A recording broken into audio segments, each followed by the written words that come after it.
এখানে বাঁশের কাজ বেশি, এখানে রান্না বান্নার ব্যবস্থা আছে, এখানে ভোগ টোক আয়োজনে এখানে ভোগ টোকের আয়োজন আছে। এখানে এর আলাদা নিউল্যান্ডের এখানে রান্না বান্নার ব্যবস্থা করা আছে, ভোগ বা অন্যান্য কিছু এগুলো সমস্ত জিনিসপত্রগুলো রয়েছে, রান্না বান্নার সরঞ্জাম, গ্যাসের সিলিন্ডার সমস্ত কিছু রয়েছে এখানে।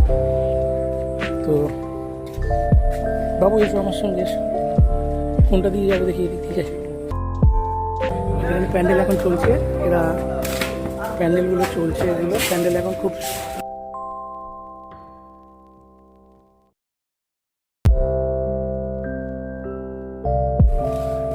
ঠাকুরটাকে তুলি।